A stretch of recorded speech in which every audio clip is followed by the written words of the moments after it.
मध्य प्रदेश के उज्जैन में स्थित महाकालेश्वर मंदिर भगवान शिव के 12 ज्योतिर्लिंगों में से एक है। इस मंदिर का अपना एक पौराणिक महत्व तो है ही।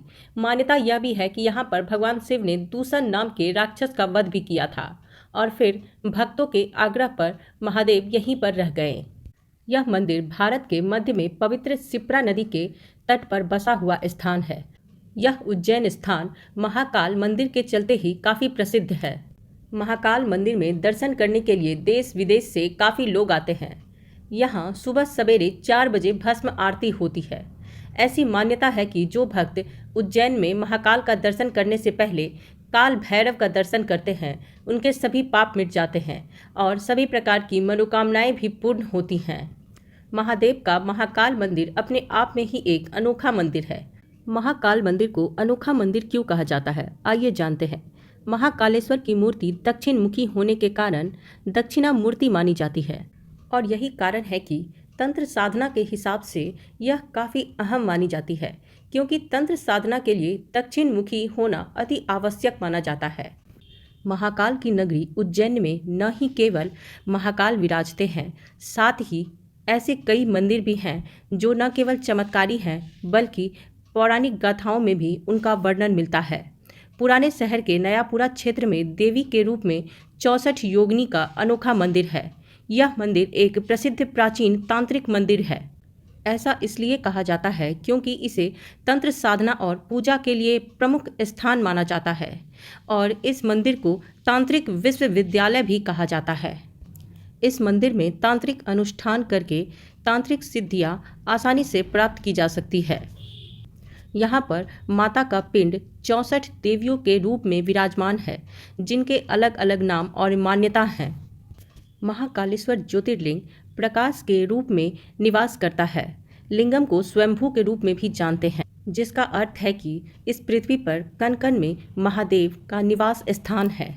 महाकालेश्वर मंदिर आध्यात्मिक रूप से तो काफ़ी प्रबल है ही, साथ ही वास्तुशिल्प की दृष्टि से अगर यहाँ देखा जाए तो यहाँ पर उत्कृष्ट शिल्प कौशलों का प्रदर्शन मिलता है।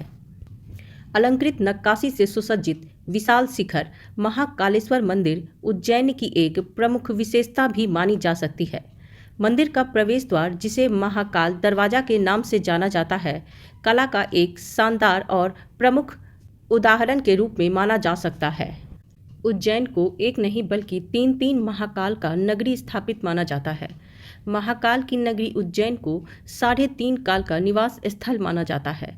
सबसे पहले महाकाल और उसके बाद काल भैरव, फिर गढ़ कालिका का स्थान दिया गया है।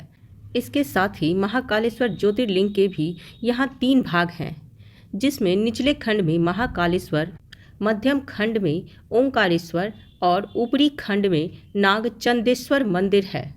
महाशिवरात्रि पर तांत्रिक क्रिया करके महाकाल बाबा को प्रसन्न किया जाता है। यहाँ पर तंत्र क्रिया करने के पीछे का काफ़ी कारण है। यहाँ पर हम सभी तो जान चुके हैं कि महादेव की उत्पत्ति दूषण नाम के राक्षस का वध करने के लिए हुई थी और महादेव ने अपना तीसरा नेत्र खोलकर दूषण को जलाकर भस्म भी कर दिया था और उस राक्षस को भस्म करने के बाद उसी की राख को अपने शरीर पर लपेट लिया था। दूषण की मृत्यु के बाद भूत पिशाच बाबा महाकाल के ही बस में रहते हैं और यही कारण है कि बाबा महाकाल को प्रसन्न करने के लिए शमशान में तांत्रिक तंत्र क्रिया की जाती है। देश भर में 4 स्थानों पर कुंभ का आयोजन किया जाता है, जिसमें से प्रयाग, नासिक, हरिद्वार और उज्जैन भी एक है, जहां पर कुंभ का मेला आयोजित होता है और सिंहस्थ उज्जैन का महापर्व स्नान पर्व है। 12 वर्षों के अंतराल से यह पर्व तब मनाया जाता है जब बृहस्पति सिंह राशि पर स्थित रहता है। पवित्र शिप्रा नदी में पुण्य स्नान की विधियां चैत मास की पूर्णिमा से प्रारंभ होता है और पूरे मास में वैशाख पूर्णिमा तक रहता है।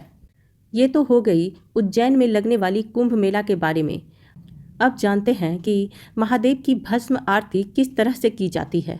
दूषण राक्षस को भस्म करने के बाद जिस भस्म से महादेव ने अपना श्रृंगार किया था, तभी से महादेव का श्रृंगार भस्म से किए जाने लगा।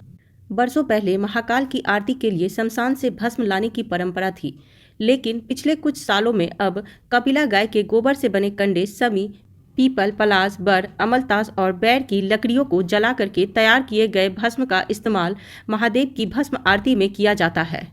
मान्यताओं के अनुसार तो ज्योतिर्लिंग पर चढ़े भस्म का प्रसाद रूप में ग्रहण करने से विभिन्न प्रकार के रोग और ग्रह दोषों से मनुष्य को मुक्ति मिलती है। भस्म आरती के पीछे भी एक बहुत बड़ा रहस्य जुड़ा हुआ है। महाकाल की भस्म आरती के पीछे यह एक मान्यता है कि महादेव शमशान के साधक है। भस्म यानी देह की अंतिम राख, अंतिम सत्य और सृष्टि का अंतिम सार, जो मनुष्य को उस परम ब्रह्म से जोड़ती है जो स्वयंभू महादेव है। यह विश्व का पहला ऐसा मंदिर है जहाँ पर महादेव की आरती भस्म आरती होती है। महाकाल में सुबह 4 बजे भस्म आरती आरंभ होती है। इसे मंगला आरती भी कहते हैं। कहा जाता है कि महाकाल भस्म से प्रसन्न होते हैं। यह आरती महाकाल को उठाने के लिए की जाती है। महाकाल की आरती में ढोल नगाड़े बजाकर महाकाल को उठाया जाता है और यह आरती करीब 4 से लेकर के 6 बजे तक चलती है। भस्म आरती के दर्शन के लिए भी कुछ खास नियम बनाए गए हैं। यहाँ आरती करने का अधिकार सिर्फ पुजारियों को होता है, बाकी लोग स्वयं इसे देख सकते हैं। इस आरती को देखने के लिए पुरुषों को केवल धोती ही पहननी होती है और महिलाएं साड़ी पहन के ही अंदर जा सकती हैं और भस्म आरती के समय में उन्हें घूंघट लेने का प्रावधान है। माना जाता है कि उस वक्त भगवान शिव निराकार स्वरूप में होते हैं और महिलाओं को भगवान के इस स्वरूप का दर्शन करने की अनुमति नहीं होती, इसीलिए महिलाओं को घूंघट डालना अनिवार्य माना गया है।